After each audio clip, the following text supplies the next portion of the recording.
what's going on, guys? Hopefully all is well. You know, today I wanna work a bit on the Bobcat. And honestly, I've just kind of been using the guy, and I think I haven't done anything to it. I mean, anything proper to it in like a year at least.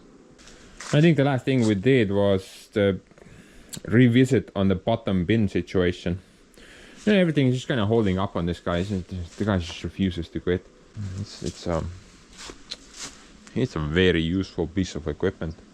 Now this guy gets the most amount of hours out of any equipment. Now maybe even if I like combine all the other equipments hour wise, I think this guy would still win. This dude gets the most hours, definitely. Now if you're thinking about maybe buying like your first equipment, then I would definitely recommend get a skid steer. Those things are just so handy overall. I mean, you can even put digging attachments on this guy, so you can use them as an excavator as well. But yeah, for your homestead, skid steer is the way to go. That's the first option. After that, I would recommend a mini excavator. You will not be disappointed. I mean, those two combined, you got really nothing to lose. A very good combo. You know, the thing currently looks fine. There's no major problems on it, but I do want to do some service on it, change the oil, and there's a couple of fixes that we need to mend on it, and we'll get into details later what the issues are. First things first though, let's give it like a quick bath. You know, the winter kind of came, then went away again, but I'm pretty sure the guy is not far off. So I want to give it a proper bath before we enter the winter mode anyway.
By the way, this little valve thing has worked out pretty good.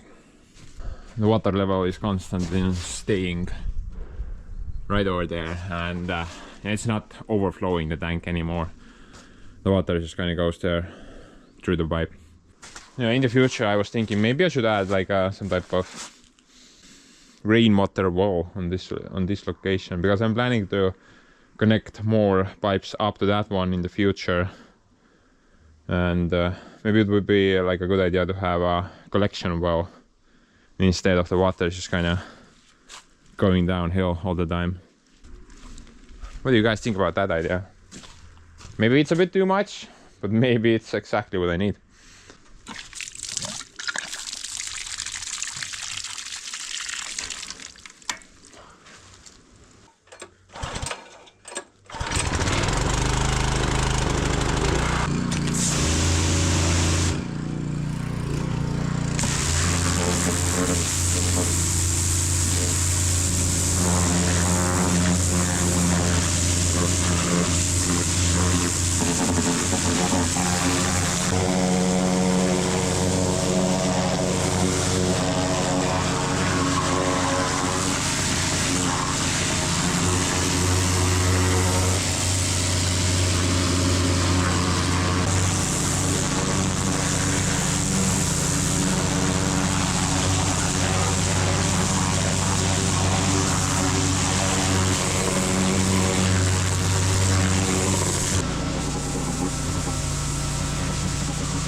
Bye.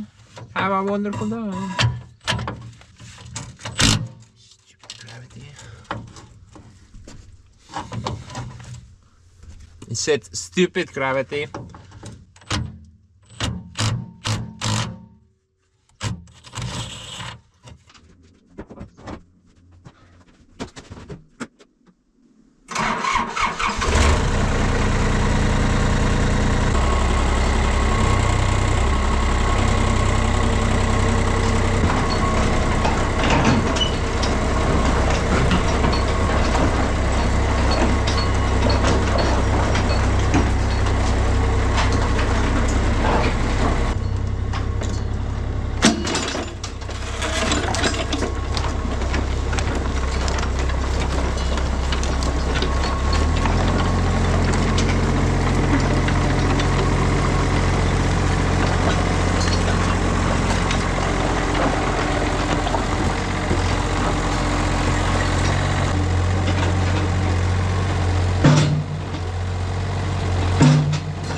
You know, I figured why I got that thing already there, plus the water setup.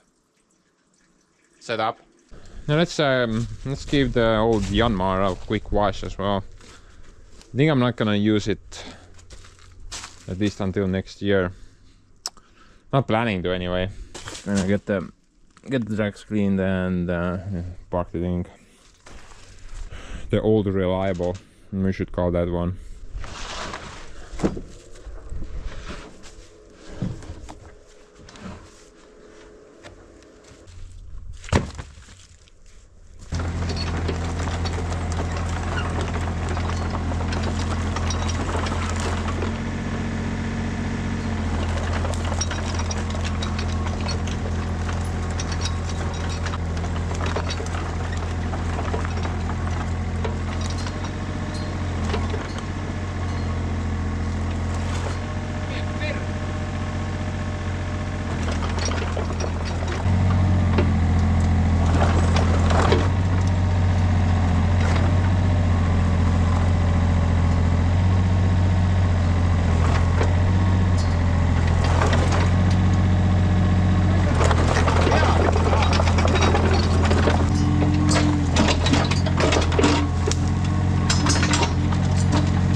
just like I planned.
Oi jummal küll. Gotta clean the camera more than the machine. Double the effort.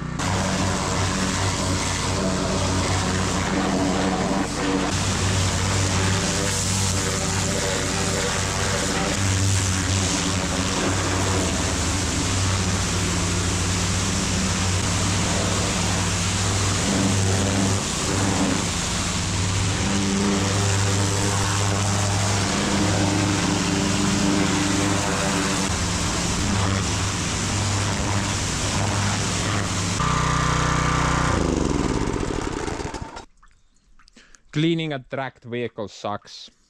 Here's why.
Look at that, guys.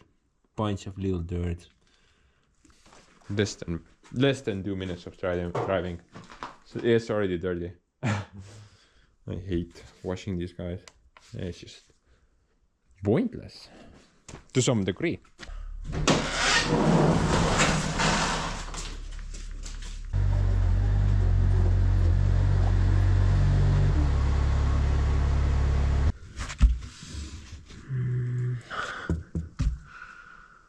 Where's the oil thing? Oh, it had one of these things. Man, I always hated this. Even if the engine oil is like warm and all, this thing just takes forever to drain.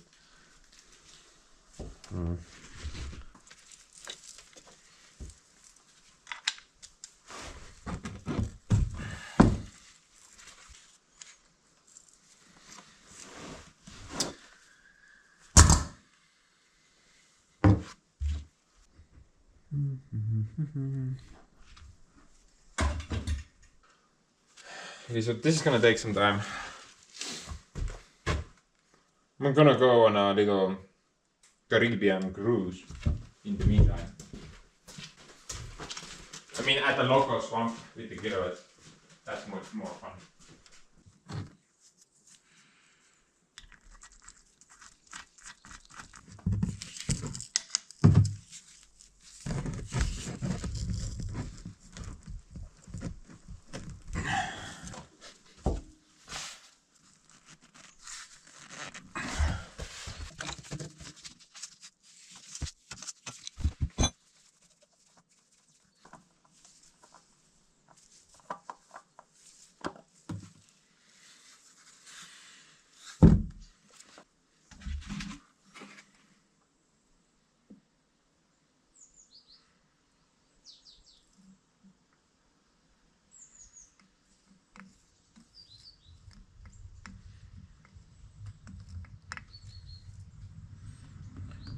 Päris täis ei saa panna seda enam.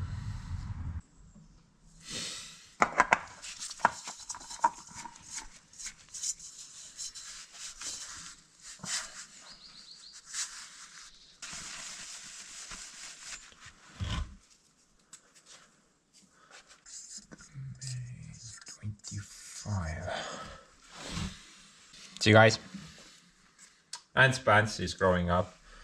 He's not writing some BS on the filters anymore. Yeah. What's that? Date? No, right now it's that right now. What are you, dumb? Don't even know the date.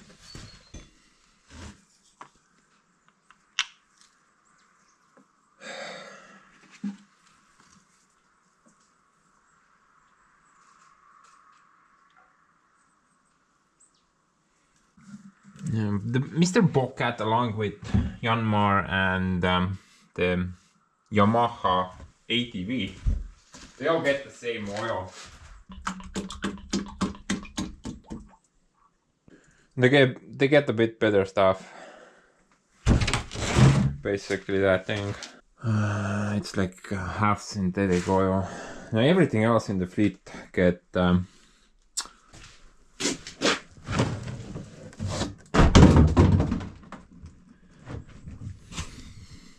Bye. And everything else in the fleet get that stuff. 15W40 full mineral. And I just use the Bobcat the most, plus Yanmar a lot as well. So I figured I'm gonna put some better oil in those. And the ATV.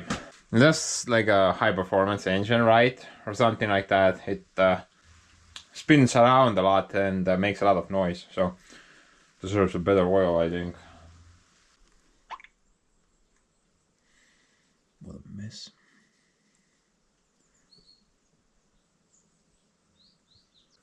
And this little Kubota engine is actually performing very well. It has almost no blow-by and it doesn't consume any oil at all. Same can be said for the Yanmar engine, but that thing has a bunch of blow-by. It doesn't eat any oil though. At least I don't need to add any more over time. Kubota engines are very good. Thank you.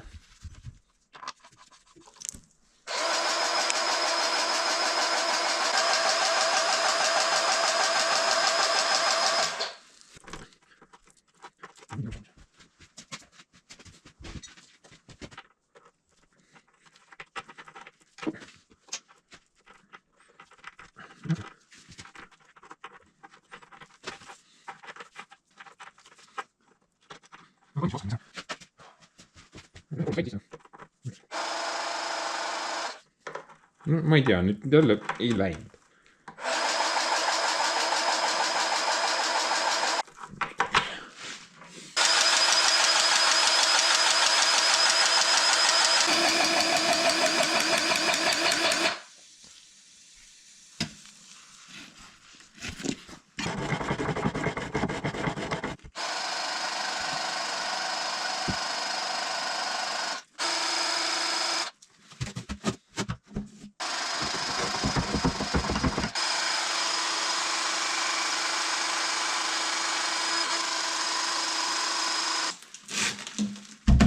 Yeah, still on that side I don't get any grease come out from the bin hole. It's because there's like a hole in inside the wall there, and the grease just kind of goes into the space. Now it's been like that for years and years. I probably put like many dupes into that thing. I'm kind of hoping that eventually it's gonna get full.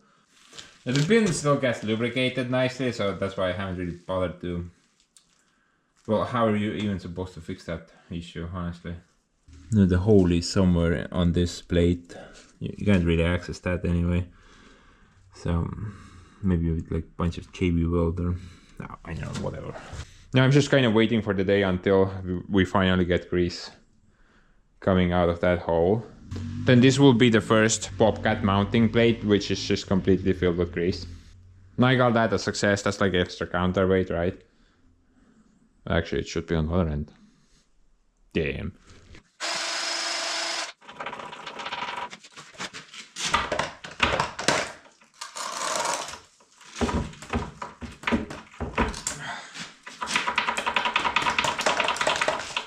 Oh man, I hate when that happens.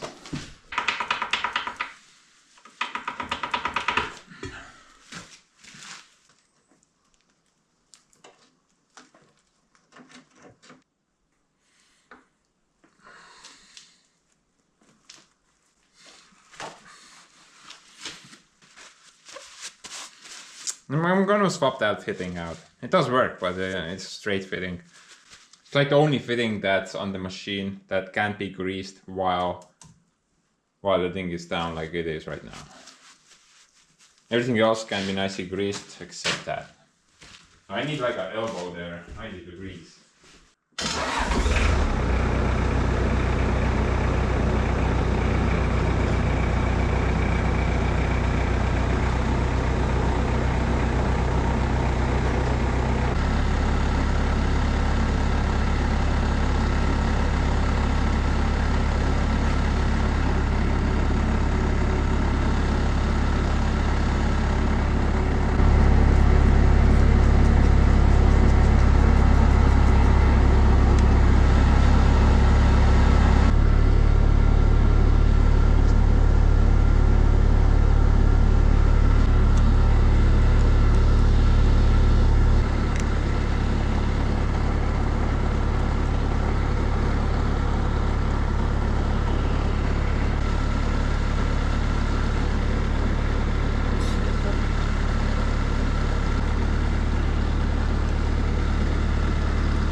The 90-degree it couldn't clear the corner as you saw, but I'm not sure if this will work.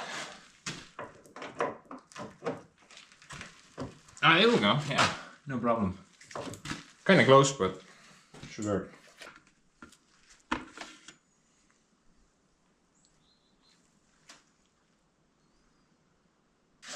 Yeah, I've never really changed the hydraulic fluid on the Bobcat before. I'm not sure if it's necessary. I've had it for quite a bit of time now.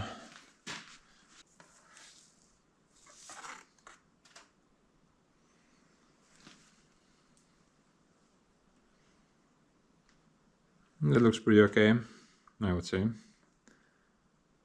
Like new. I think it's not necessary.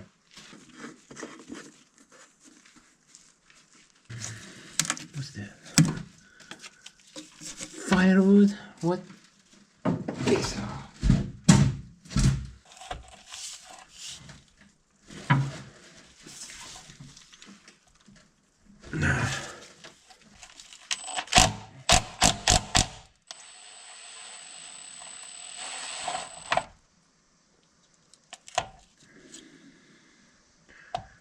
That's good.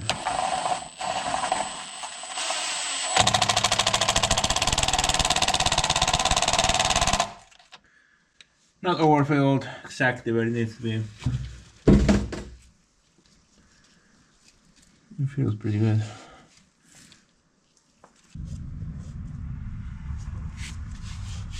That's good.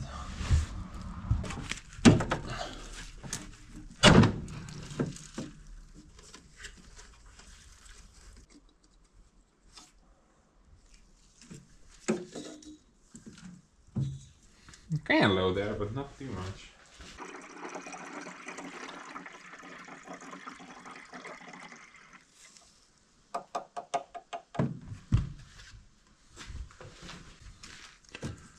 Kurat, selle keerame nagu mingi muniõnnetus. Baby käed peavad olema.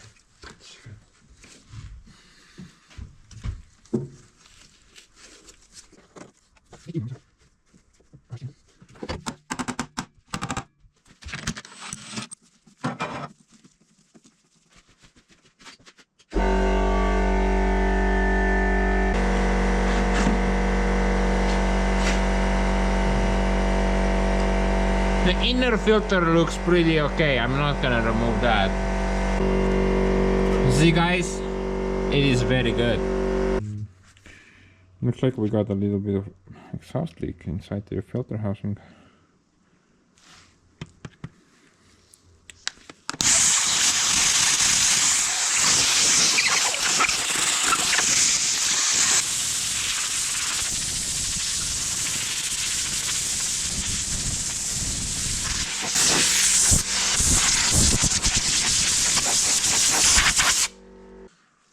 I'm guessing it's leaking from there, most likely, and then just kind of sucking it in through that hole.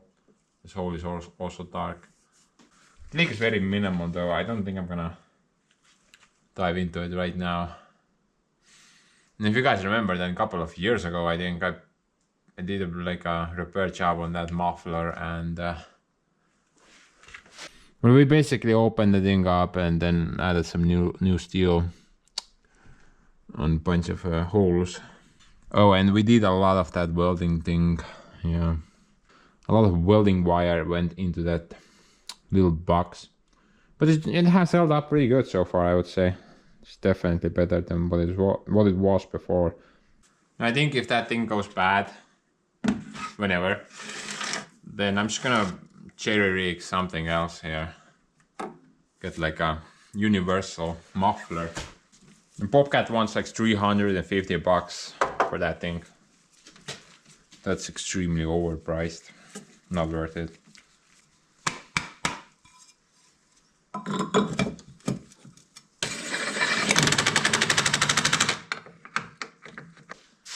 But I think that kind of takes care of the maintenance. Engine oil.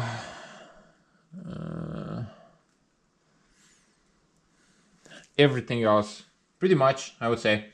Now I'm not gonna swap that thing out. That's the fuel filter. No, I don't usually bother with that until they fail. I have a couple of them in stock, so if they go bad, then I can just kind of swap it out immediately. I think it's just not worth it. It's not just worth to deal with that right now. As for the hydraulic filter, I'm not really sure, honestly, how long these things are supposed to stay on the machine. I think I swapped this one out like 2 or 3 years ago. Pretty sure I still have the other one.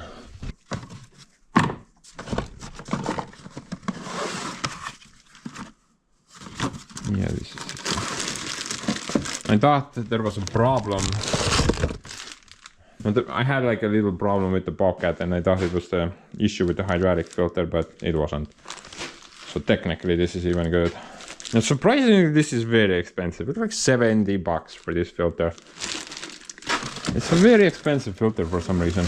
I'm not sure why. I got everything looped up. Checked the chain case. Air filter. I think that's about it.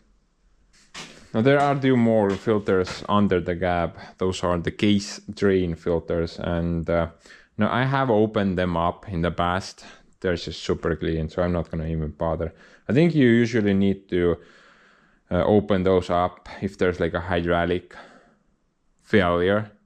I don't know, some hydraulic part explodes or something like that, then you have like a bunch of debris inside the return lines, and then the case drain.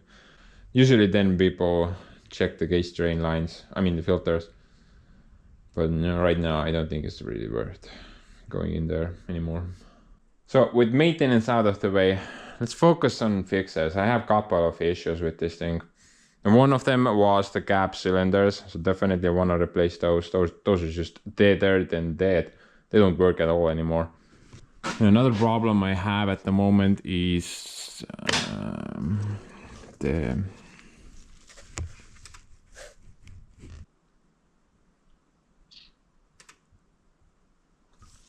it's almost there.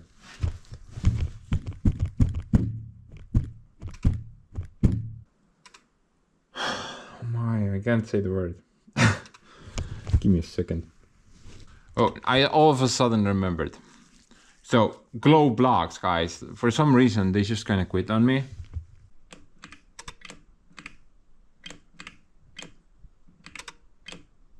Now, usually when I press this down, then I have these gauges, which also drop because of the voltage draw to the glow blocks. But right now, nothing. And I can hear the relay clicking back there. So it's probably not a problem with the button itself. Maybe one of the glow blocks is bad and it's shorting.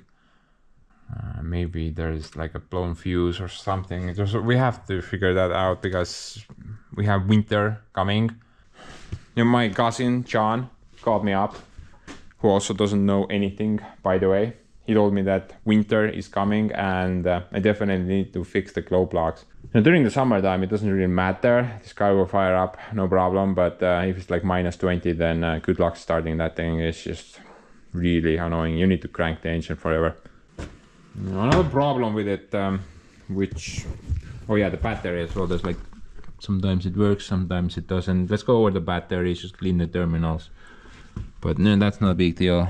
The kind of annoying thing that we need to do though is, you see that little pulley over there? Beyond that, there's like a drive pulley that's connected to the fan gearbox, I think that's the word. And it's leaking oil from that gearbox. I think the shaft seal on it is bad, so we need to pull that. Currently, I'm not sure if there's even any oil inside the gearbox. So if that thing explodes, then that's a lot worse situation to be in. Definitely need to fix that. It's been an issue for a while. I just kind of fill the gearbox oil up after some amount of time, but you know, it kind of leaks out, and then the oil leaks on the belts, and then the belt just kind of continues to slip. So it's not really an ideal solution, and we need to mend that as well. But you know, other than that, I don't think this guy has any more problems. Not that I know of, at least. So let's get to work. Let's do the battery first. That's the easiest job. And this time around, the problem is not on this end. It's actually on the plus terminal over there. Sometimes it just wouldn't start. It's just kind of clicking. And I go wiggle that thing around a bit, and then it starts. It's just a bad connection.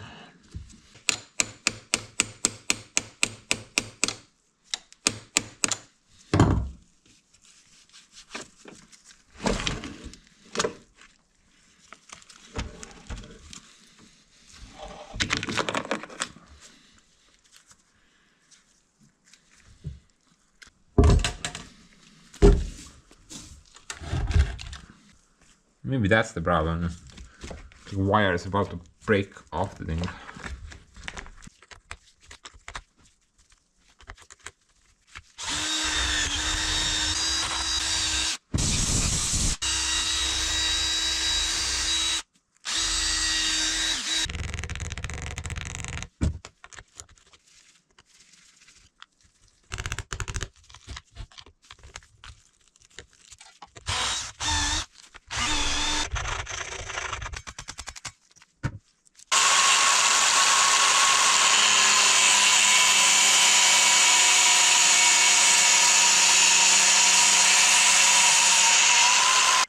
I think this is a bit too fat for this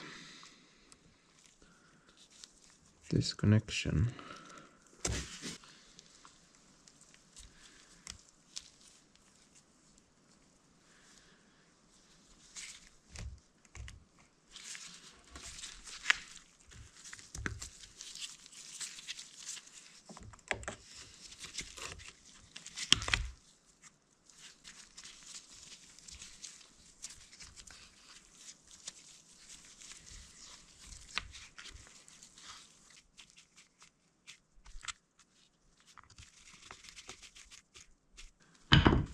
Okay. Yeah, hopefully that will keep good connection for a bit.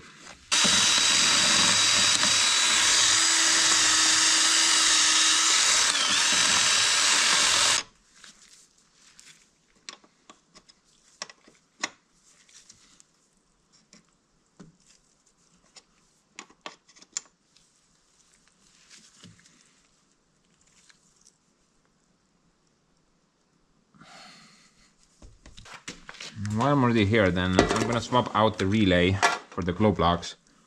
Then we can at least confirm if that's bad or not. I don't think it's the relay though.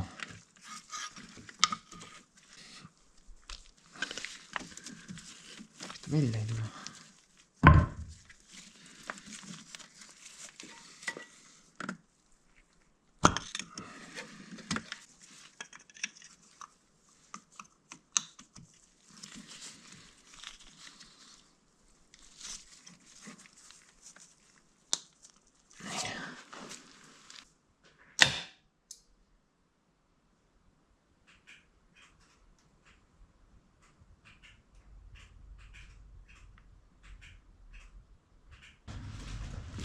Didn't even hear a click this time.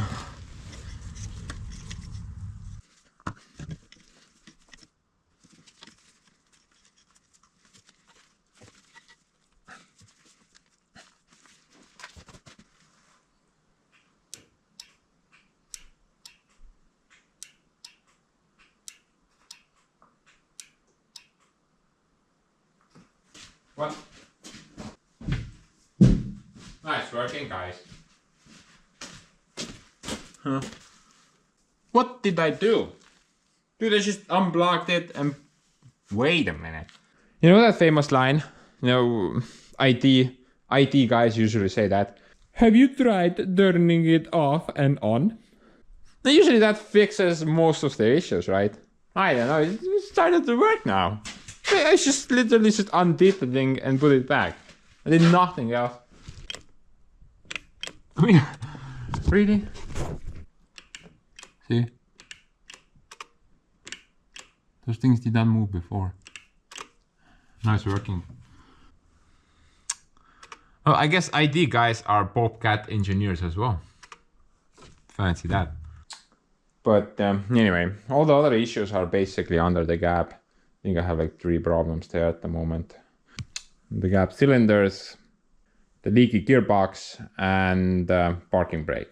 Now I'm not sure if I'm gonna try to fix that. It kind of depends. You know, the parking brake on this dude has never really worked before. You know, I got the guy and it was already disabled. Basically, it's been cut off from the system by the previous owner. But you know, maybe we can sort that situation out. I'm not really sure at the moment. Would be great to have like a working parking brake on this guy, but you know, truth be told, I haven't really needed one. So if we can't sort that mess out, then you know, it's fine. Definitely need to sort the other 2 issues out though. I'm gonna flip the guy around. I'm gonna park it here so I can nicely get the gap up without needing to call Yanmar here.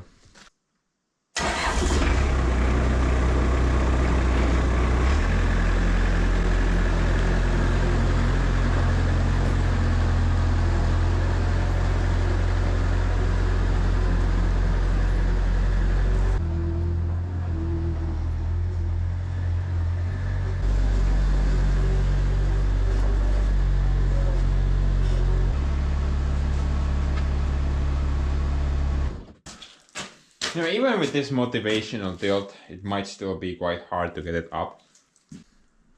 The thing is just so heavy. Oh, it's just stupidly heavy.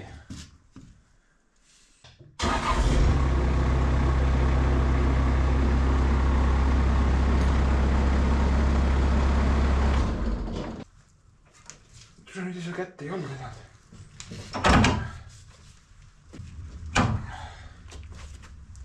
Like, I can lift it, but I don't want to break my back, you know. Just have to do it like carefully. Okay, that works. I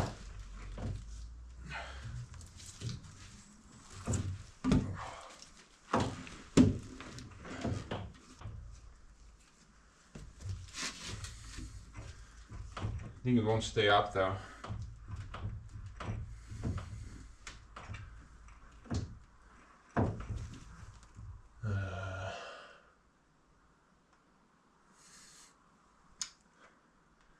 Didn't really think this through, did I now? Yeah. That was carefully calculated.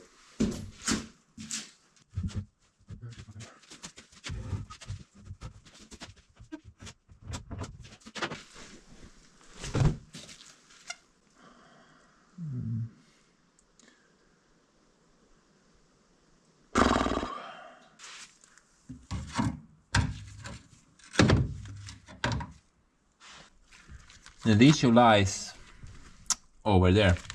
It's like there should be some type of a shaft seal over there, I'm guessing, and it's leaking. And this compartment is halfway filled with oil. I'm guessing it's still somewhere over there, the oil level, but you know, excessive, it just kind of leaks through the seal. As you can see, everything is just kind of oily here, which is not very good for the belts, and basically everything. The access though might be a bit problematic. I'm thinking currently that maybe I should just kind of take the whole thing off from there, and then I should be able to unback it, rebuild it on the table, put it back later. No ei ole õige, no pederaste raisk. Sorry guys, no I just kind of forgot, this is an American product, right? So we have to use inch-based technology in order to work on it.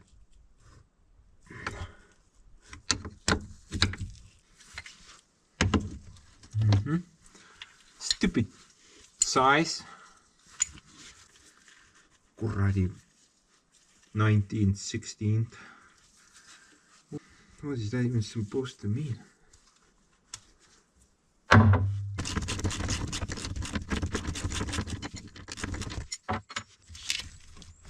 Mis kuradi hoos see on? See on võib-olla see. Jah.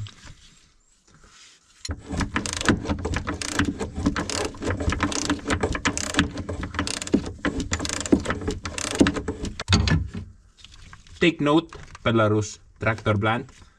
The American dudes even added gearbox, ventilation, and something as simple as a fan gearbox to cool the engine. Wow. I mean, you guys couldn't even figure out that you need ventilation for your steering axles. Dude, it makes no sense. Don't get me wrong though, I would still rather work on that thing than this thing. The axis here is just the worst. Everything is just so compact. Getting that last bolt out is gonna be fun.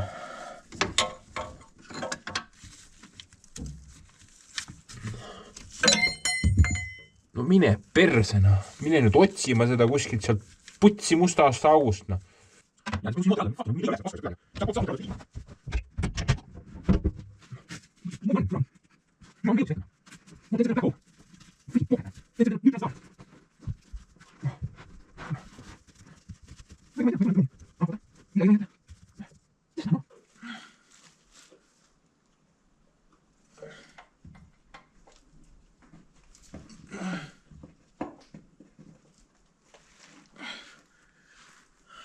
What is this crap?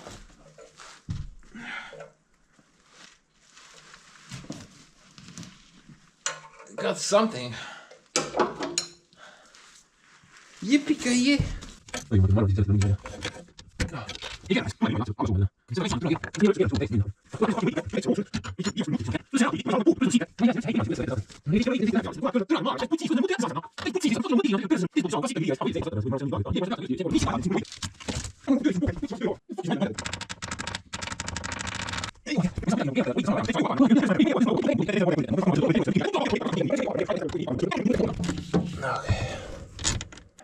No, plus note though, that was not the last bolt. There's two more, I think.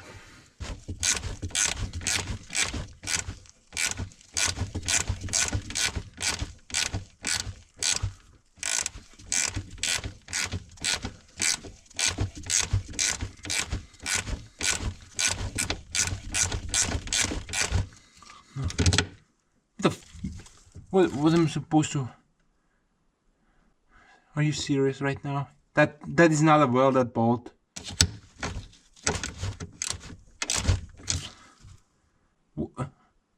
How am I supposed to access the other side? Dude, what? There's no way. I need to access the other side somehow. No way. And I thought American engineering was great. What the fuck? Where's the other end? This is starting to really piss me off. Look where the other bolt is at. See? And somehow I have to hold that down and then do it from the other side. I mean, undo the nut from the other side. You couldn't just weld the freaking bolt to the metal part over there? Are you kidding me? That is the stupidest thing ever. And I can't even access the other bolt. It's just in that tube. Somewhere. Or maybe it's not in that tube and it's under this plastic piece of crap. Then I need to remove all this plastic stuff in order to undo a freaking nut on the thing. You know, I'm kind of starting to think that I'm just gonna put everything back, wait for the thing to explode, and then bring out the chainsaw. It's just... And I thought removing the gearbox was the better choice. Maybe undo the thing on the thing. What stupid design choice. See on see osa ju siit. Ma ei tea, mis asja see veel siin teeb. Mis selle eesmärk on. There's no way I'm holding that bolt down and then trying to undo the nut from this side. It's just, I need like 2 people for that, definitely. Maybe it's just easier to do. Mitte midagi näha. I can't see anything. Can't pull the seal out. Okay, so guys, I made a decision. Basically, screw this thing. Don't even care. Now, in order to get that thing undone, I need to like undo a lot of plastic stuff in order to access the other side of the boat. Now I could probably get it undone, but I couldn't install a new nut there and tighten it down at all. In order to get the other nut undone, I need at least 2 people for that. Someone to go to the other side of the machine and hold it down with a wrench. Like I said, basically screw this thing. I'm gonna wait until it explodes.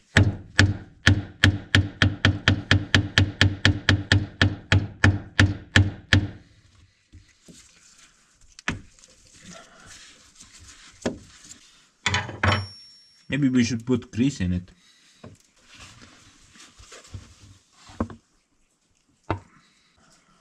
Loopy doop, once per year. Good enough. Now, if you don't mind, I'm gonna spend the next 45 minutes trying to put some nuts back on.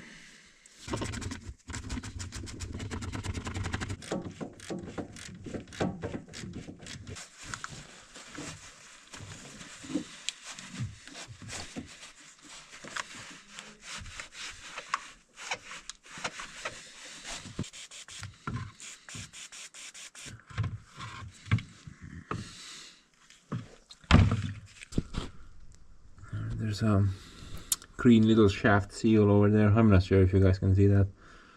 No, it's not leaking like very badly, only a little bit, but still should replace it out. It's just not worth it. I mean, the amount of work you need to do. It's complete bonkers, honestly. First bolt is under that pump, the second bolt is there, right over there. You could possibly maybe get that one out, but if you want to get the second one out, then holy hell, dude, you need to remove this part, Plus, hydraulic tank will get in the way. You need to remove that as well. Bunch of wires, hydraulic lines, that part. That's just insane. Why couldn't they just weld the stupid bolt to the metal part? I don't get that. maybe I'm dumb, but yeah, got metal right there. Just weld the stupid nut, bolt there. Should work. Shouldn't be any problems with that. Not gonna give up just yet though. I'm gonna try to get the pulley undone. Pull the pulley out, then we should be able to access the seal as well. Access is just stupid, to say the least. I have like this much of a gap between the wall and the pulley.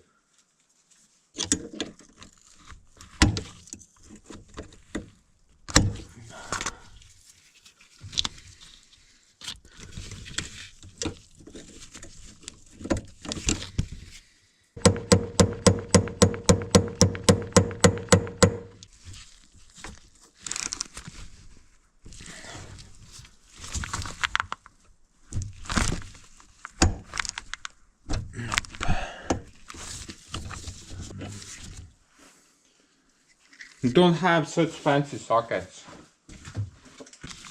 Maybe that end will undo it, but I'm not sure.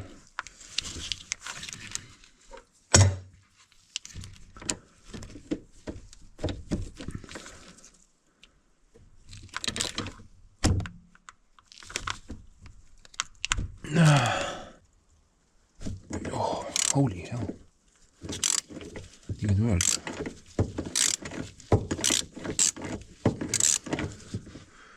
Wait a minute. Aren't pulleys usually pressed on? I'm supposed to press that thing back on later if that's the case. I think I'm just kind of digging myself a grave at the moment. There's a keyway there, I can see that one. Maybe this pulley is not pressed on. Maybe it just kind of comes off. That would be a blessing.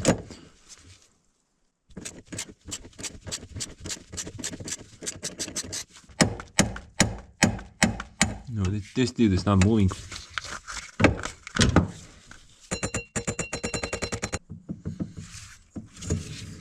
Dude, I'm 100% sure that I can't put the pulley back on. If I can get it out by hand, then it's good, but if not, then I think I'm not gonna try. Yeah, it's not moving, yeah.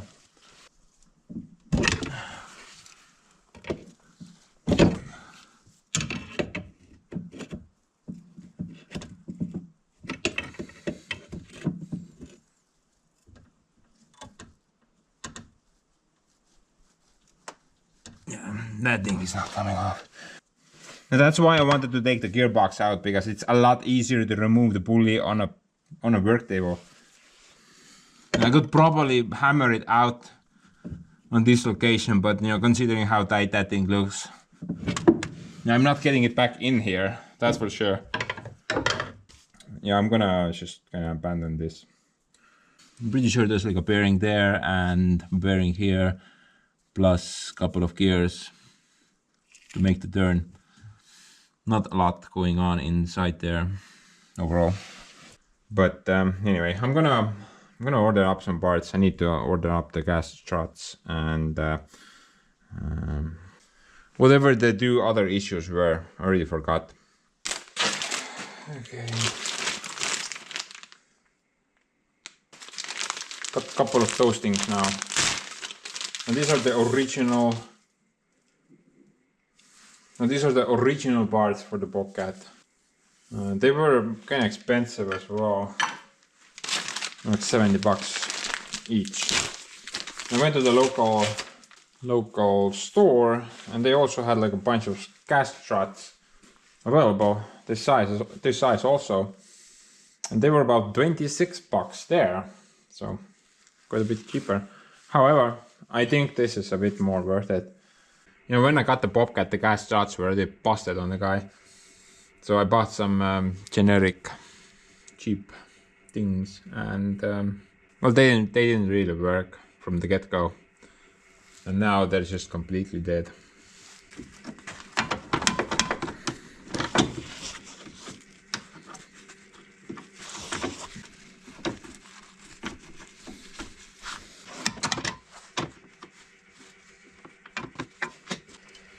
Yeah, look at that, perfect pin size. However, I do recall that some of you told me that the struts actually go this way,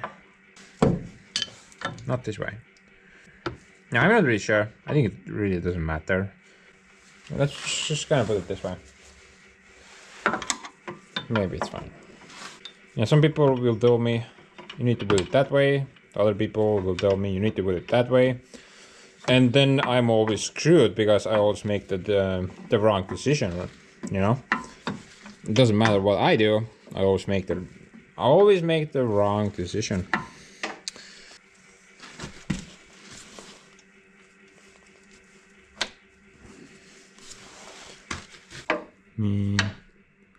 How am I supposed to push this guy down?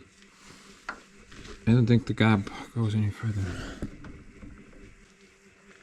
I think you need like a special tool to pull these guys back inside. Pretty sure I can push it down. Nope.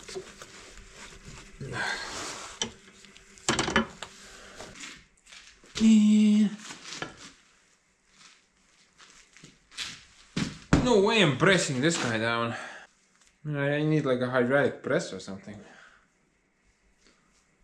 Look at the old one. This thing's completely dead. I got like a little plan. Oh, you remember?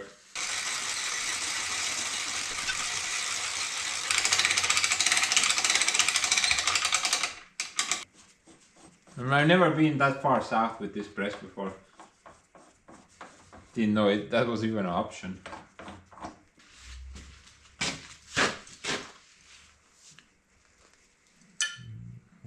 long enough.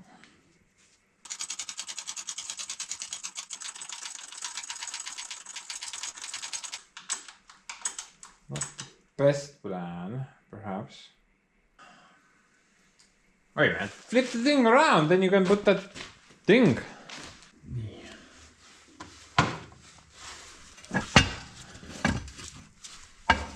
Look at that.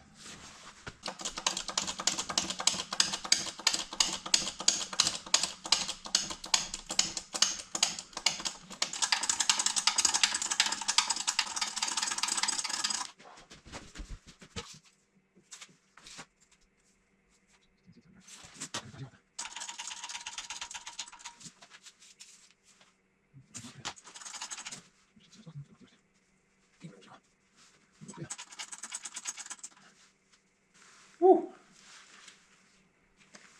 Bloody hell, I think it worked. Yep. This is one way to get them down, I guess. I should be able to install this, maybe. Maybe I need to relocate that to the center somewhere though, might get in the way. Okay, bottom one, no problem. And I think we're good.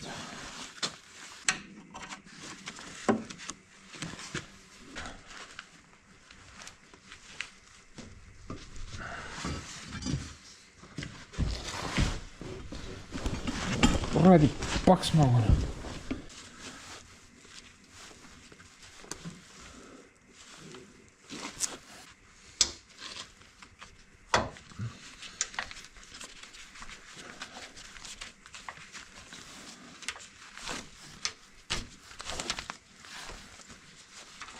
Yeah, look at that.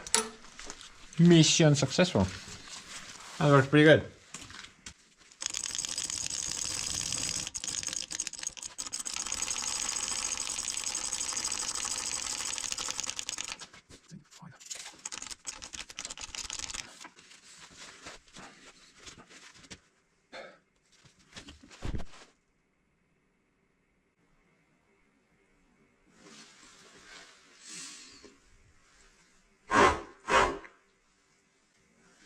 Good job.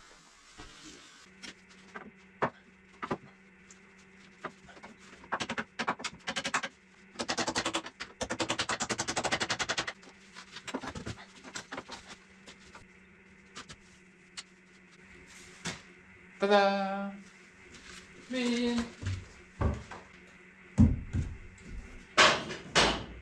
Look at that, it's standing up on its own.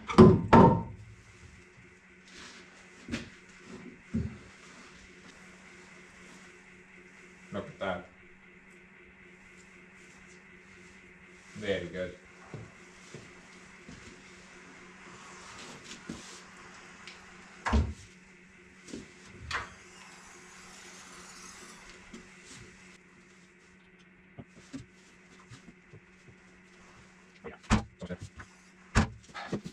That's a definite win in my books. But couple of more things that I want to tackle now. I don't want to give up on the seal situation. So I figured that maybe I can just kind of cut the housing, you know, from there in order to access the boat. Just cut that little mountain off. Then I should be able to put like a socket or something in there. Seems like a good option to try, right? Definitely better than disassembling 75% of the machine. And I kind of remembered that the final issue was with the parking brake. So I do have a new solenoid for it. I actually got it last year, but I ended up not really doing anything about it.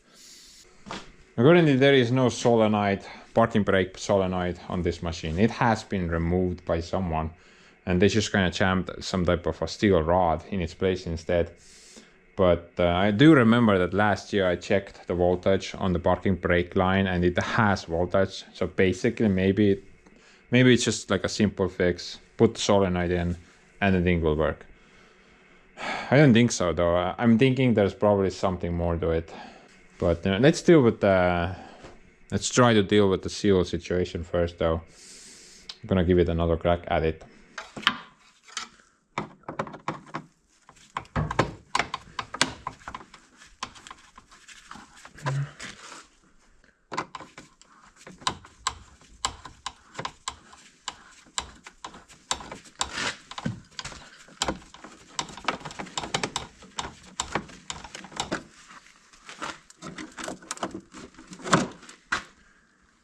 noh. Sneaky screws. Mida perse, kuidas ma need kätte saan? Man, I can't undo those even. Dude, I can't even see them.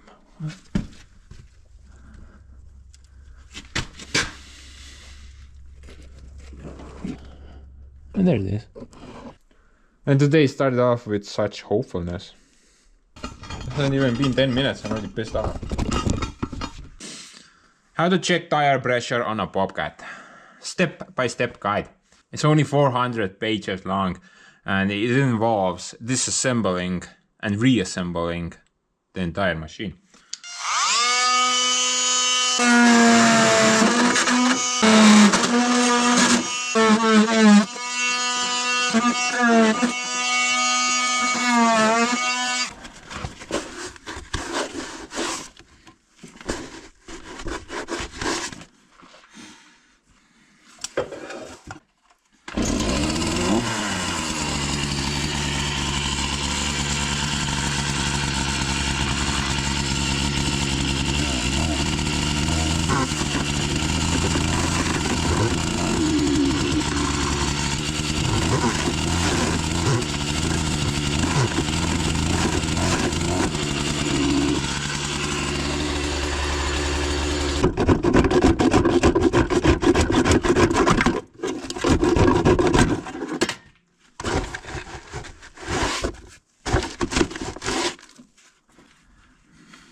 I think I can get the other one from the engine bay, but I need to modify a 14mm wrench for that.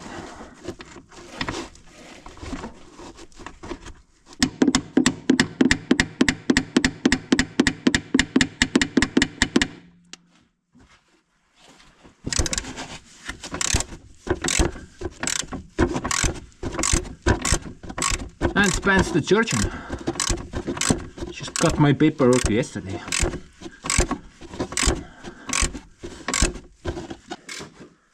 Ordered it from Demo. 50% off and all. Very good.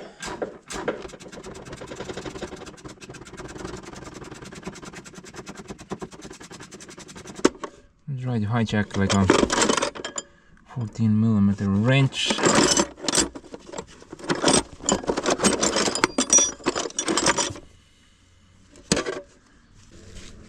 Now we're gonna sacrifice this bad boy in the name of Bobcat.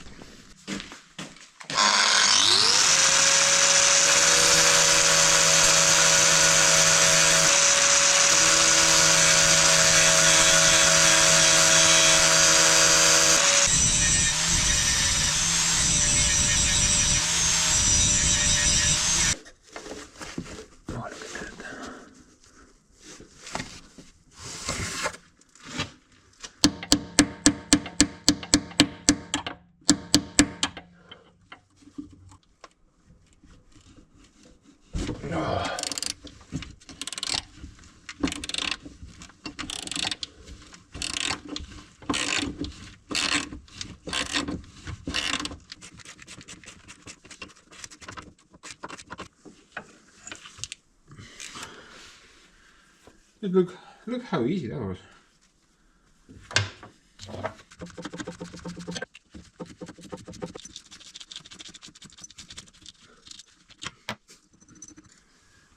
You know, if you ask me, then I think Bobcat should include like a chainsaw as a complementary tool in order to fix the Bobcat.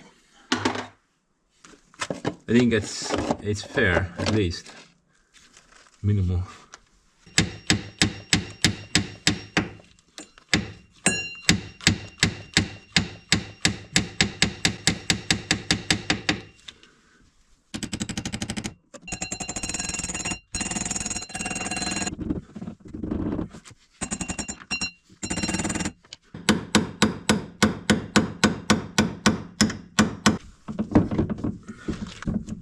Ta ei tule sellepärast välja, see kuradi polt on seal ees.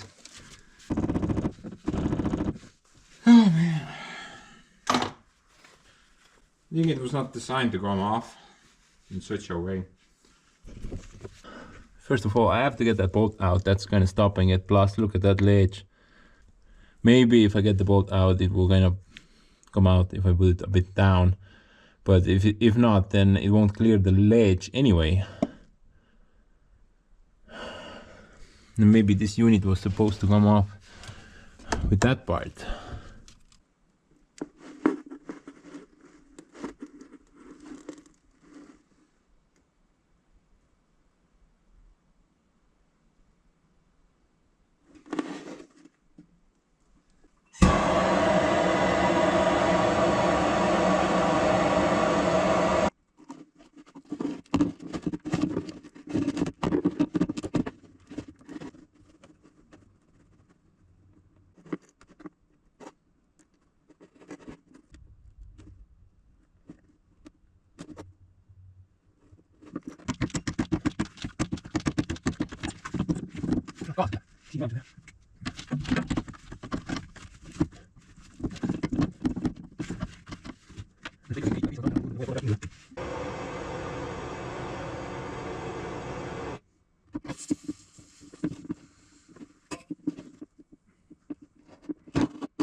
Man, stupid metal edge is in the way as well. Wow. Look at that. Want to change the stupid ass seal? No! Call up the Bobcat team. Let them inspect the crash site. And then buy a new Bobcat. Wow, this is just the worst. No wonder people hate working on Bobcats. This is the stupidest thing ever.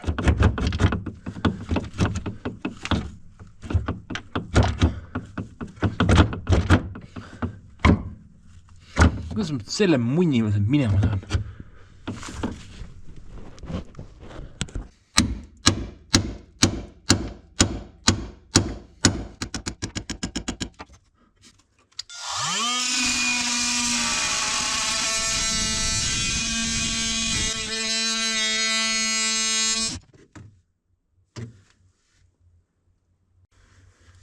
PVC and wood.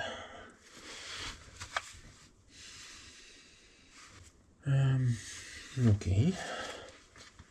I wonder who's the idiot who bought that.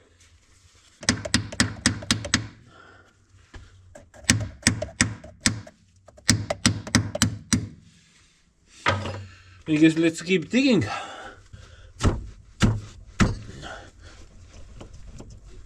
No.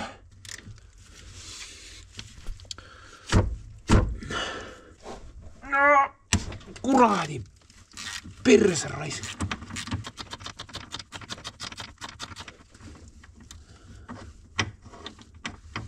Oh, look at that.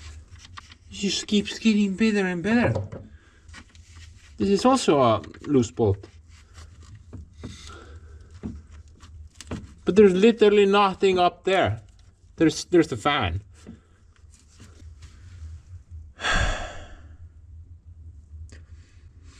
Am I moaning too much?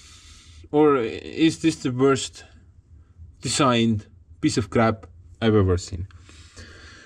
You tell me, guys. I think I'm kind of moaning too much, but at the same time, this is just pure BS. I mean, look at that. That's loose. Plus, it spins. But and the other end is somewhere over there. How are you supposed to hold that down? I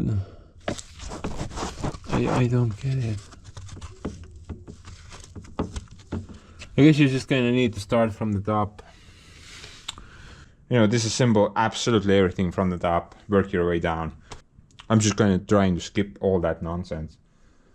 Trying to cheat, but it's not letting me cheat.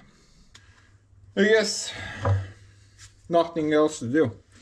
So, hammer time it is. Also need a chisel.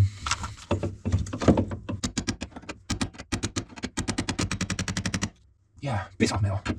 Go back to your factory. I don't need you.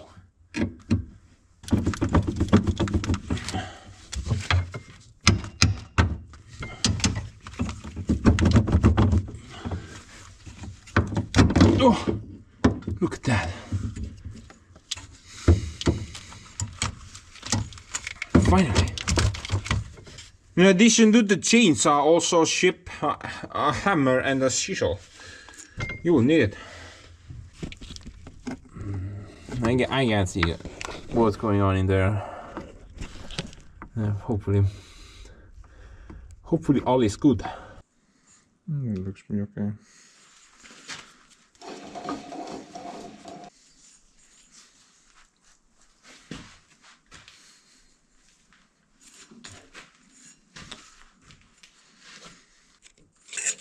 No snap ring.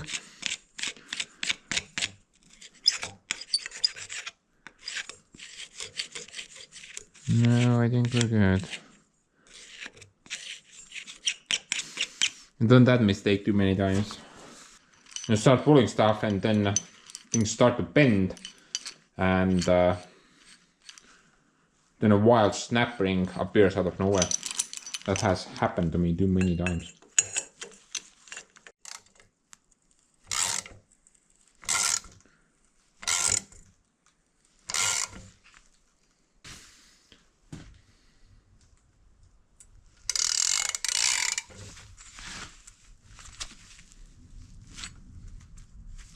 I'm already bending the pulley, man.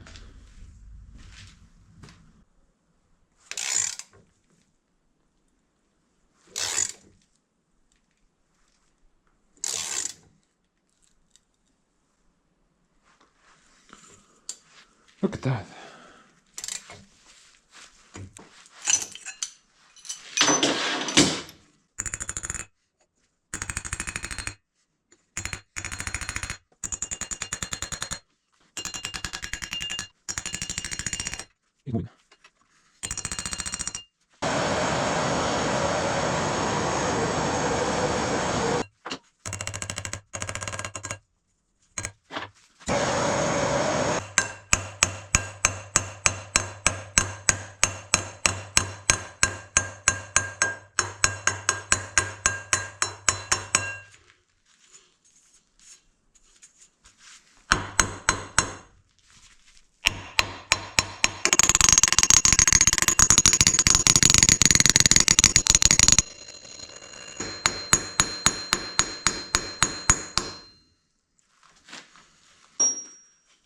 No chance in hell I was gonna take that thing off while it's on the machine.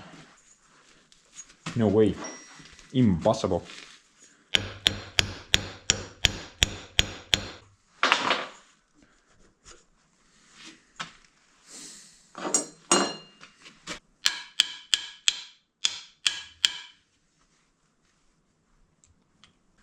USA 2052 7.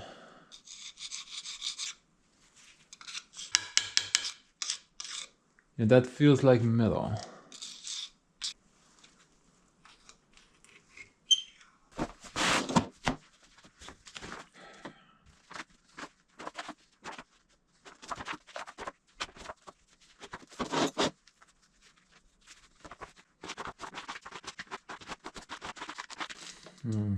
Blower housing fan gearbox.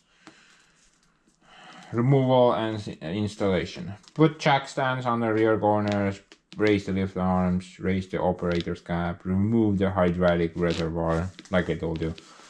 Remove the mounting bolts, blah blah blah, disconnect breather hose, remove nuts, remove fan belt shield.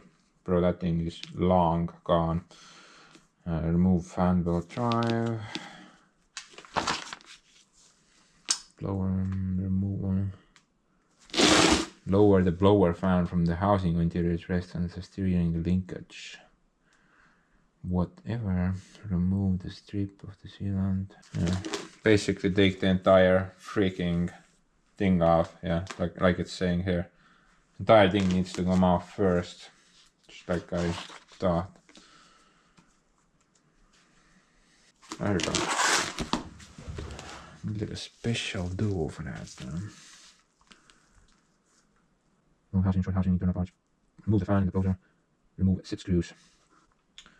Remove the long key. Remove the 4 mounting bolts. B.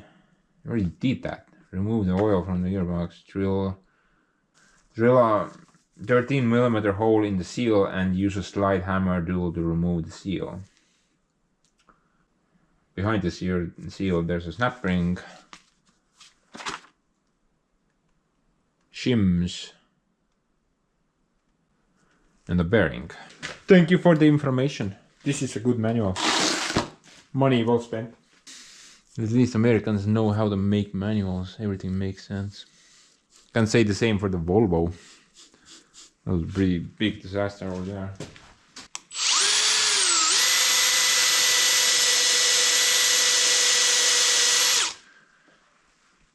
The manual says 13mm, but dude, that is just huge.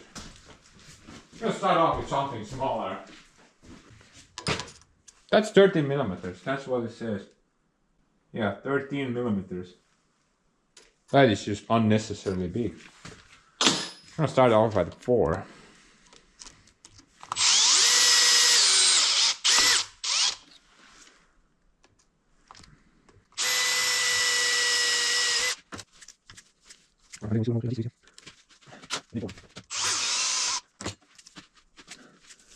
Yeah, I've never seen a seal like this before. Wonder if this cap is part of the seal or seal is under it. Maybe it's just like a dust cover or something like that.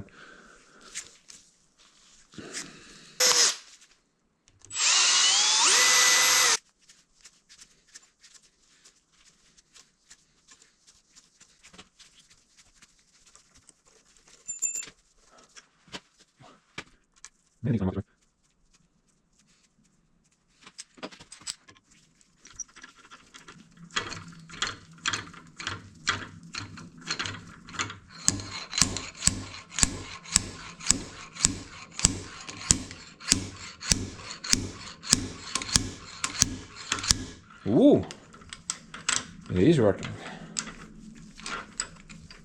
Fancy that.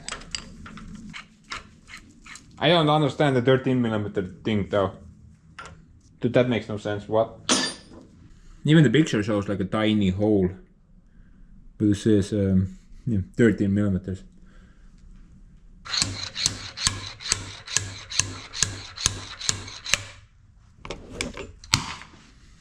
Well, bye. Yeah, I've never seen a seal like this before.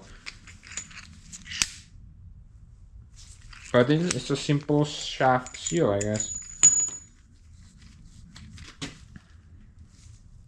Got the spring over there and everything. Maybe I don't even need to order the original thing. This seal probably cost like an arm and a leg, most likely. I don't have any to spare at the moment. Maybe we can actually like get like a normal seal there. I'm gonna try to find one, but in the meantime, let's go try to figure out the handbrake situation. A little birdie told me that there's some parts missing. Something's going on over there. Okay guys, so I've been trying to figure out what the crap is going on over there. And apparently the parking brake is part of the traction lock system, I think. Basically, if you put the parking brake on, then the traction lock engages, pushes like a wedge or something between discs or something. And well, I basically concluded that if there's like a problem inside the chain case itself, like maybe discs are worn down or broken or something else, there's something that we need to go dive into the chain case to figure out the situation, then I'm just gonna abandon this idea immediately. Basically, in order to access that area, this hatch has to come off. And as you can see, the items in the way is plentiful. So I definitely don't want to tackle that. Basically everything, like electrical connections in the way, these things, maybe that thing, maybe some hoses over there. There's like a lot of stuff in the way, and no, I don't want to tackle that. If the problem is inside the chain case, then whatever. I don't need a parking brake. But maybe the issue is just that it doesn't have a solenoid. Maybe something happened with the old solenoid. They removed it, put something to hold the pin down, and that's it. Maybe just put the solenoid there and everything works. That would be the easiest outcome, right? That would be the easiest fix. I think we don't need that part. We just need the spring and the solenoid. You know what? I'm kind of scared, guys, that maybe I connect this thing up and then the brake gets engaged, the traction lock, but it won't disengage. And then I have to disassemble half the machine to figure out the issue. I'm kind of afraid of that. Maybe let's just kind of connect it up first. See if it does anything. There's some hack jobs here as well. What is that?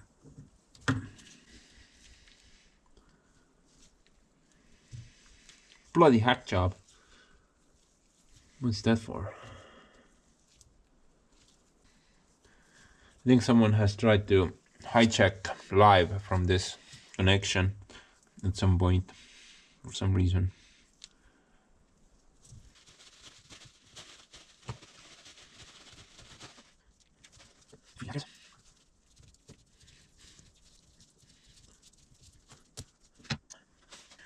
And let's just kind of connect the thing up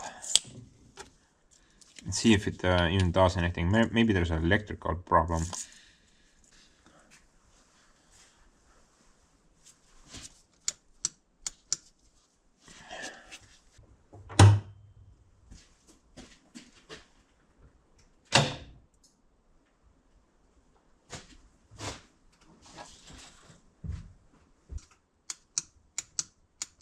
Not sure if the engine needs to run for this to work. Can't run the engine for too much. The fan gearbox is not working at the moment.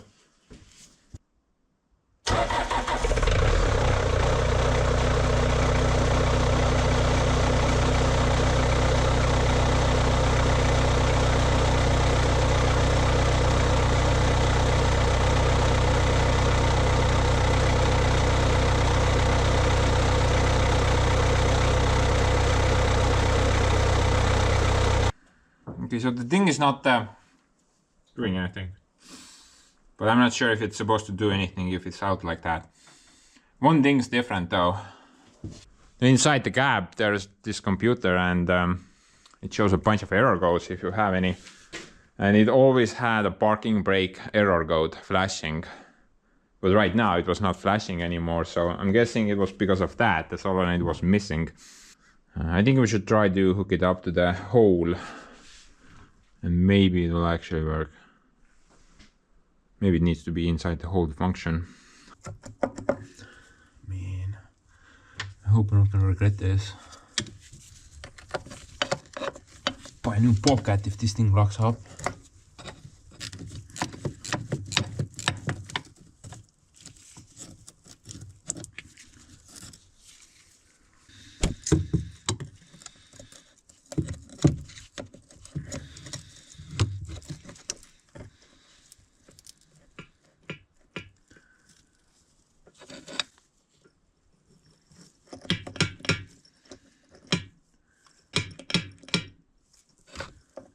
Yeah, I'm not really sure what's going on down there.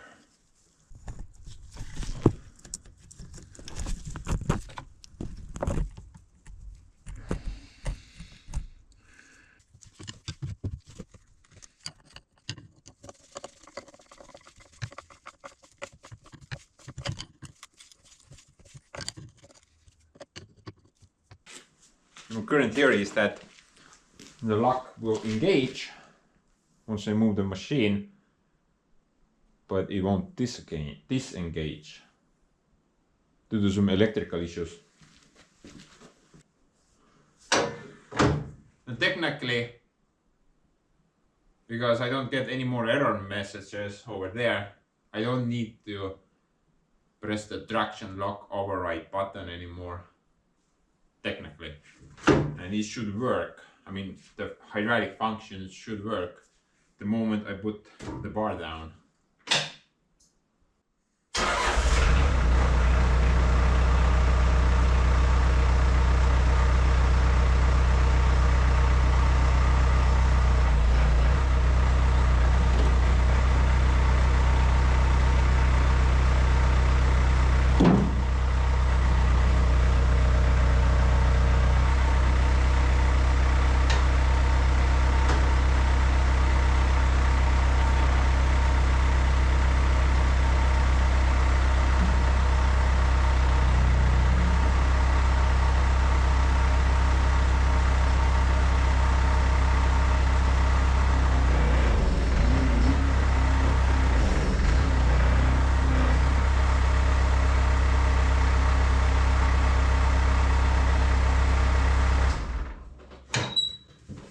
Yep.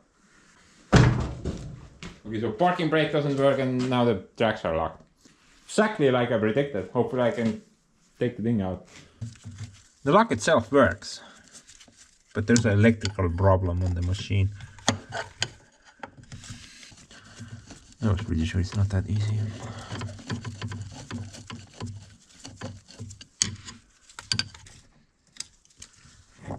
Okay, that's good at least.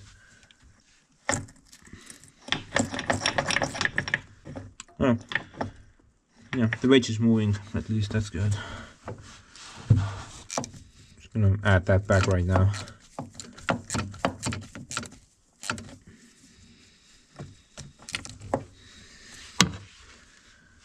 Manual solenoid. Now let's go check out the parking brake relay. Maybe that's busted.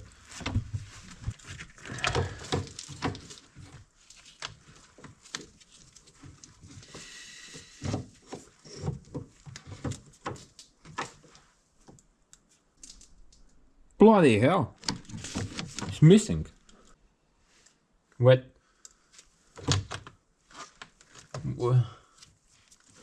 Where's the thing? It's not even here. What is that? I think these two are the parking brake, and it's just missing the cap even, plus the relay. Right? I do have a relay, but yeah, I need the other part as well. I probably can't borrow it from anywhere as well. Start, switch power, glow plug, brake, shutdown. Definitely need all of them. Yeah. Yeah, I don't have one at the moment, so I'm gonna try to find it, order it up, then we can continue with that setup. But then I think I'm gonna get the seal for the gearbox first, so let's go deal with that again.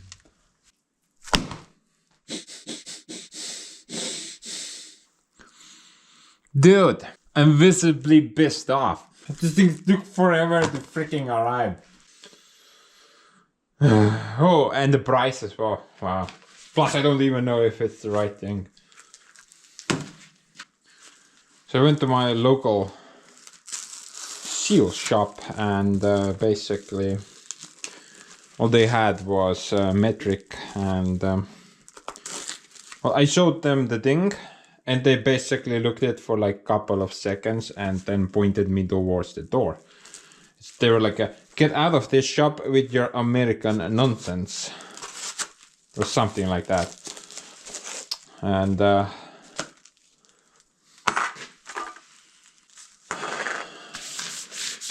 Yeah, I didn't get it from the local shop, obviously. All they had was metric. Looks to be the same thing. It doesn't have a USA stamp on it though. This one clearly does, that one does not. I'm guessing this was made in China, shipped to US, and then shipped to me. Yeah, none of the local suppliers had anything that I could even replace this out with. So this was my only option. Oh, and the price. Dude. Okay, so the seal itself was $33.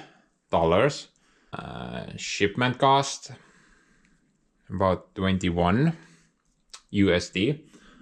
And then we had import duties, which is like 6%, I believe.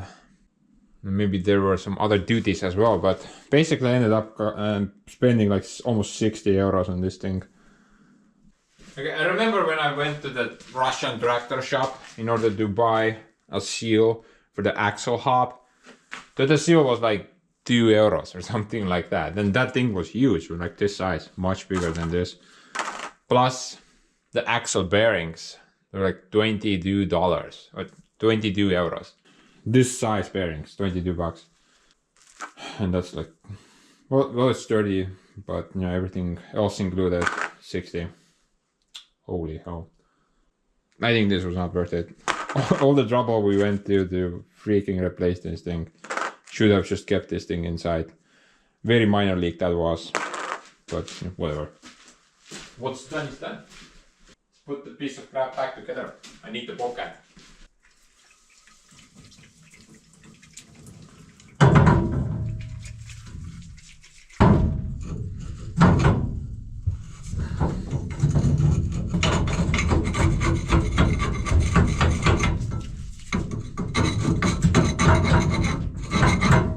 If the seal is like 60 bucks, how much is this piece?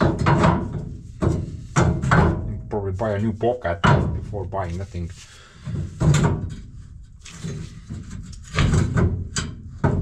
Oh, by the way, I did look around, and currently there is a Bobcat for sale.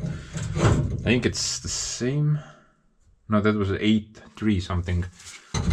And holy hell, that thing was really rough. It looked like someone dropped it out of an airplane. It was missing a lot of parts as well, like no pocket, no quick attachment, none of that. Plus, there was an issue in the chain case, so the thing was not drivable, but the engine apparently does work. And now I called the guy up.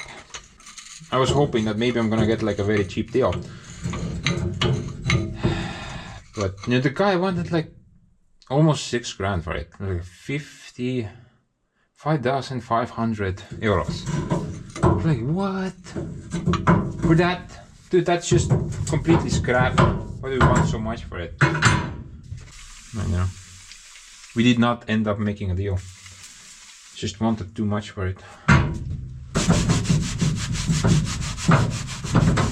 Actually, I think the problem was not in the chain case, but rather the hydraulic motors, which drive the chain case.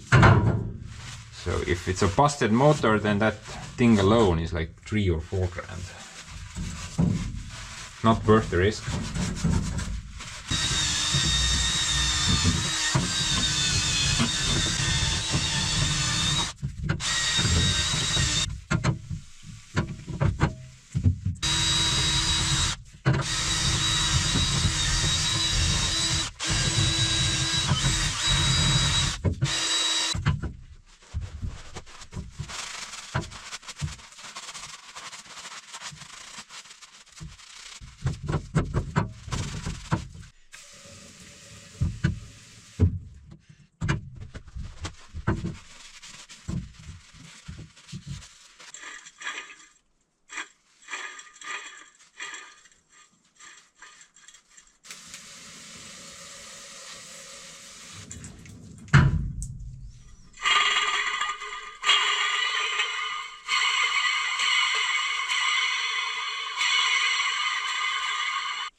got the right thing now. Look at that.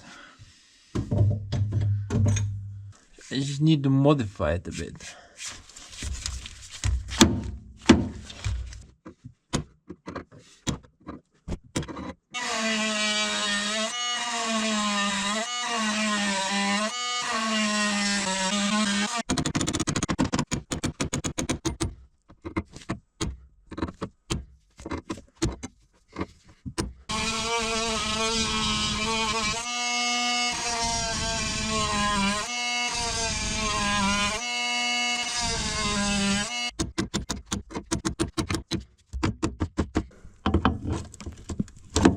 Oh, look at that, bro.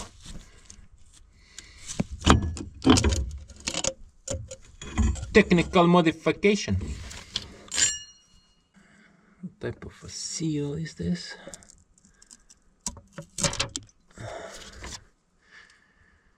Looks like an aluminium seal. I haven't seen this before. Looks pretty cool. Think I can reuse that.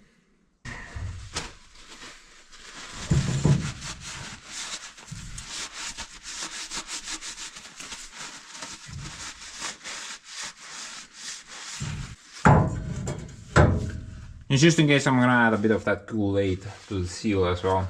I don't want to take this thing off because this might not seal.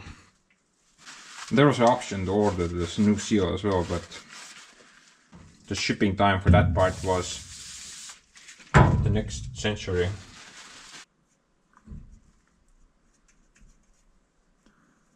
I think I don't want to overdo it here though.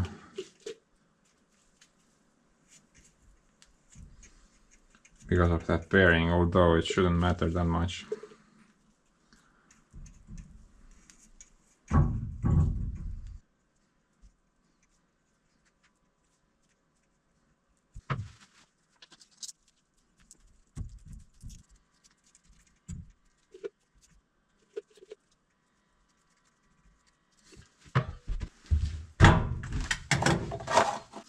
The bolts have to go down with some Loctite as well.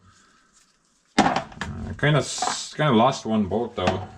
I'm not really sure where that went. I also need to install these back, the pulley lockers, but I'm not sure currently if the pulley is on the right spot. Maybe I need to move it. I need to put it on the thing and then I can confirm that. Mis kuradi vingervussi see peldik teeb, ma ei saa aru.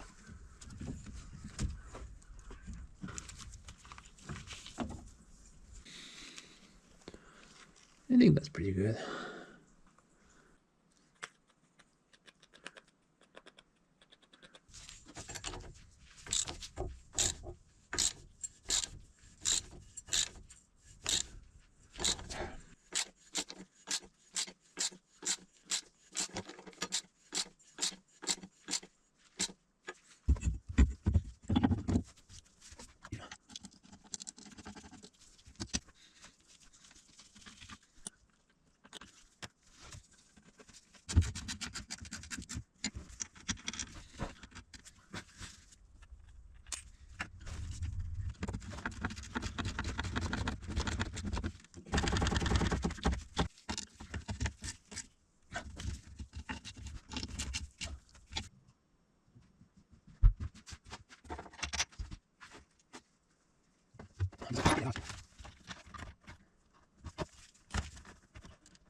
The new maintenance access holes are amazing.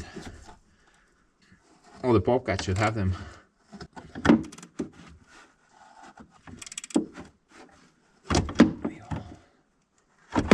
Hurraa küll.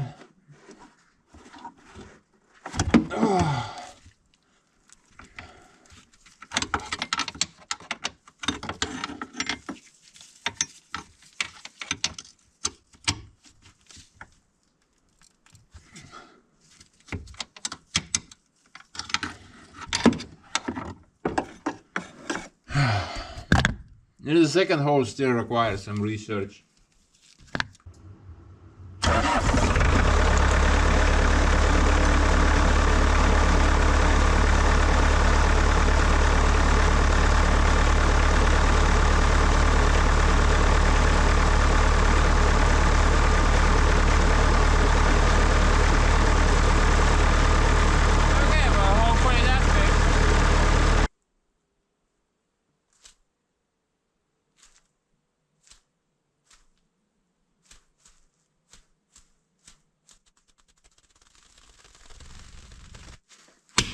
Okay, guys. So it's actually been a while ever since I installed that stupid ass seal. Winter has arrived in the meantime. I'm just kind of using the machine. About the parking brake though, some things I miss basically. Now, according to this diagram, the parking brake solenoid goes through the big computer thing, and basically these two blocks, which I assumed was for the brake relay and the switch. I don't really know what they are for, because there's no voltage in any of these wires. I basically tried everything, with the machine off, with the ignition on, with the engine running, with the seat bar down, with the parking brake switch pressed down. I don't get any signal through these wires whatsoever. These are like not connected to anything. I don't know. Maybe they're for something else. No, I did end up getting like a 4-wire relay and a switch for it. But hooking this up there is kind of pointless, because there's like nothing in those wires, so it will do nothing as well. Basically, like something's messed up somewhere. Maybe there's like a blown fuse. Someone has definitely like messed around with the wiring on this Bobcat in the past, because as you can see, the relay hookup is kind of sketchy. Plus, all the fuses are supposed to be on that wall over there, but for some reason they're just kind of hanging from the engine somewhere else. And they're not even all accounted for. They're not all here. I mean, there's some even down there chilling. Plus, there's some of them under the gap as well. So the wiring is sort of a mess on this thing. You can't really trust what's in the book, Everything is kind of mixed up. Under the gap, though, the connection which is supposed to go to the solenoid, on the red line we have some voltage, but only when the ignition is switched on, and the voltage is some 9 or 8 volts, so it's not the full 12. Now once you start the engine, the voltage goes up a bit, but not by a lot, maybe like 1 or 2. I'm guessing that's the hold voltage for the solenoid, and that's activated the moment ignition is switched on. But through the white wire, we should also get the pull voltage. But I have no idea where that even is supposed to come from. Actually, I do have some idea. I'm guessing the way this system is supposed to work is that when the machine is shut down, parked, the parking brake is on, but in the moment you start the engine up, or put the ignition in, then the hold coil gets voltage, but once you put the seat bar down, then the pull coil also gets momentary voltage. So that will pull the solenoid up, releasing the parking brake, and the hold coil will take over the job from there, keeping the parking brake disengaged.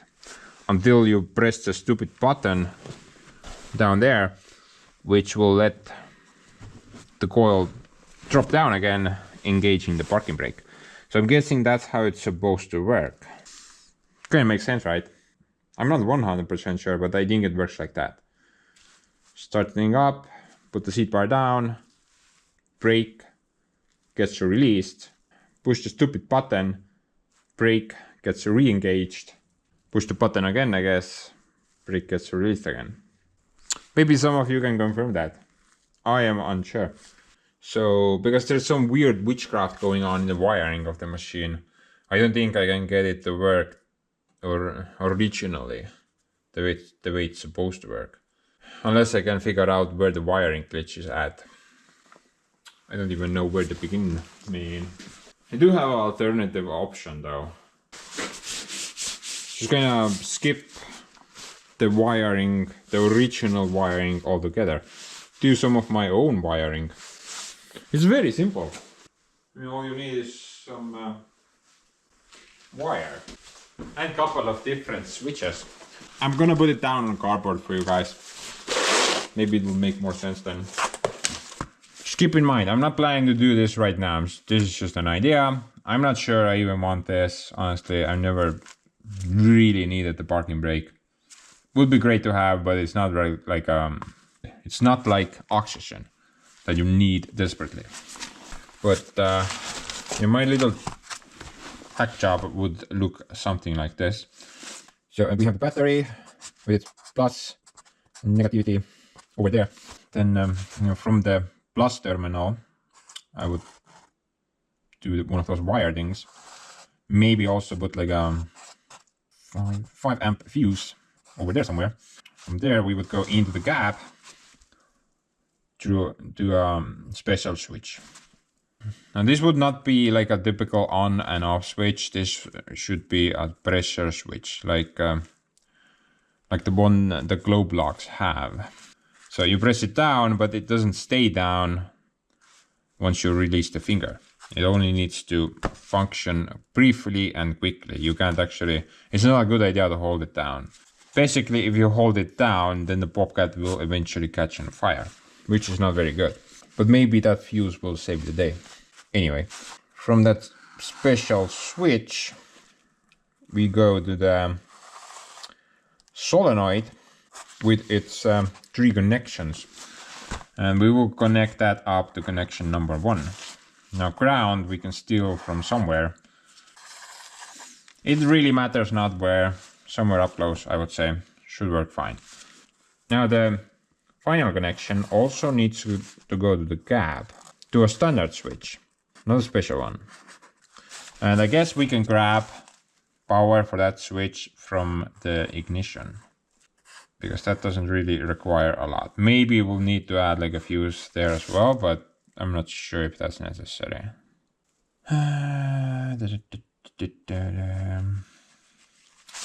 And I think that's about it. And the way this setup is gonna work, I think, is the moment I put the ignition on, the pull coil will get voltage, so that's on, but the parking brake is still on, still engaged. Now if I want to get the parking brake off, I need to press that switch once, which will pull the solenoid up, and because the hold coil is already energized, it will hold it also up. I think that should work. The only downside is that I'm gonna have like 2 extra switches in the cab, which are just gonna confuse everyone. And you need to press them in order. Well, actually, you only need to actuate one of them. But if you wanna put the parking brake on while you're using the machine, then you need to actuate both of them. Actually, just that one. Yeah, that one. Just that one. And then that one and that one. So that's gonna be a bit confusing, I think. Maybe this setup is not the best option. And maybe I can visualize this in real time. The solenoid, random stupid battery, and wires.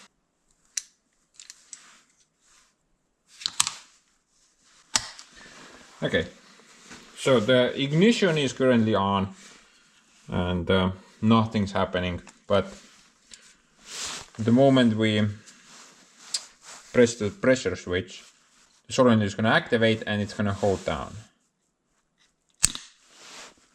Like that. Now, once we remove the hold, it's going to release. Brake on, brake off. And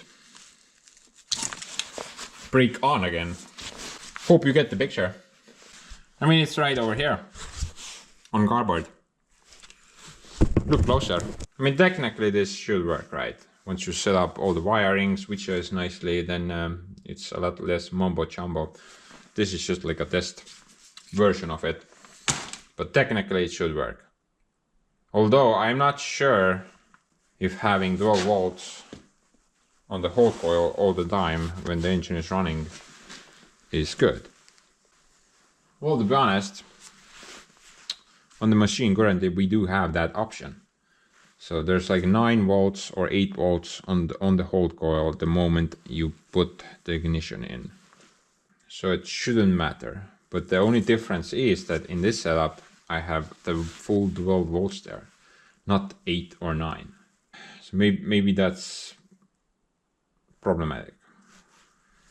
Although, pretty sure this should work nicely with 12 as well. What do you guys think? Maybe there's a better solution. This should work, but maybe there's a better solution as well.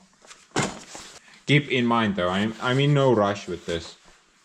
I don't think I even need the stupid parking brake to function, but you know, I guess it would be useful in some scenarios, like parking on a hill or something like that.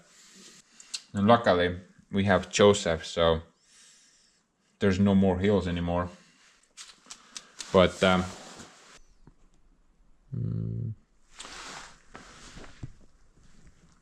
oh yeah, there's one more little thing.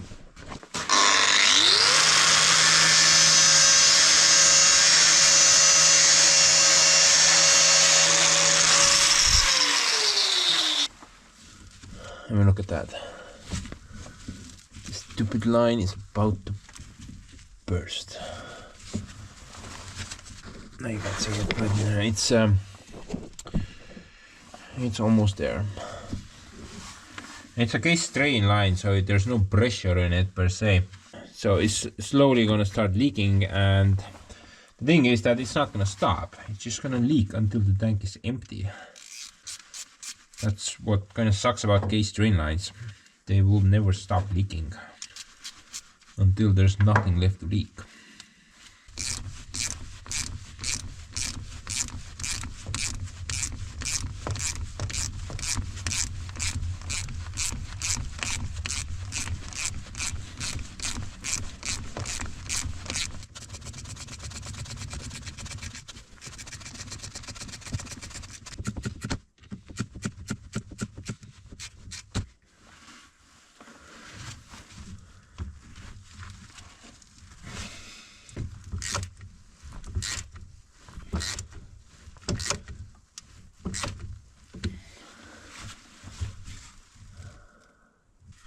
Hopefully that will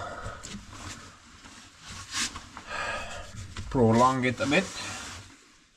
Now one more good thing about this setup would be that the moment you turn the ignition off, power is also cut to the hold coil, which will then engage the parking brake.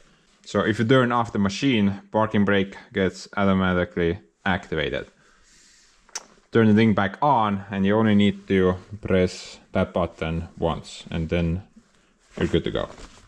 Now it gets a bit more trickier if you want to engage the parking brake while the engine is running.